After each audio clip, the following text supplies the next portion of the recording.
श्रीचन्द्रग्रहण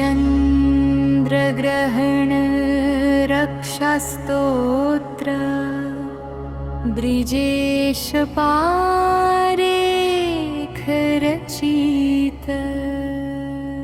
ॐ श्वेताम्बरां विततनुं वरशुभ्रवर्णं श्वेताश्वयुक्तरत्नकं सुरसेविताङ्घ्रिम्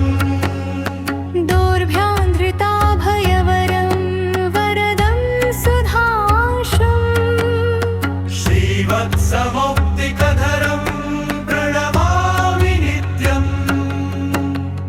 वासुदेवस्य नयनं शङ्करस्य विभूषणं श्वेतमाल्याम्बरधरं श्वेतगन्धानुलेपनं श्वेतनक्षत्रधरं वन्दे सर्वाभरणभूषितम्। चन्द्रं नमामि वरदं शङ्करस्य विभूषणं कलानिधिं कान्तिरूपं केयूरमकुटोज्ज्वलं वरदं वन्द्यचरणमं वासुदेवस्य लोचनं सर्वलोकासेचनं चन्द्रं तं प्रणतोऽस्म्यहम्।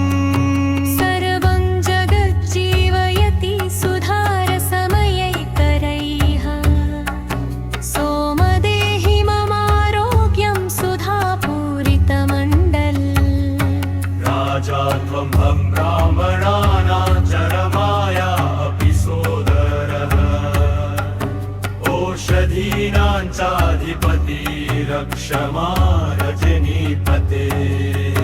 कल्याणमूर्ते वरद करुणारसवारिधे कलशोदधि सञ्जात कलानाथ कृपां कुरु।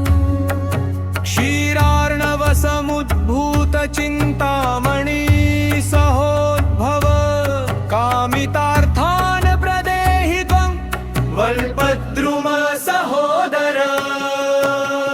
श्वेताम्बर श्वेतविभूषणाढ्यः गदाधर श्वेतरुचिर्विबाहुः चन्द्रसुधात्मा वरद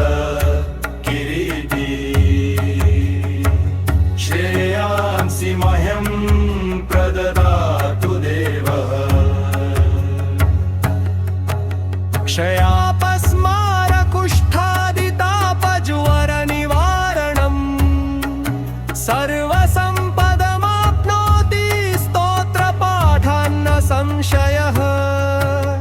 इदं निशाकरस्तोत्रं यः पठेत् सततं नरः उपद्रवात् समुचेतनात्र कार्या विचारणा।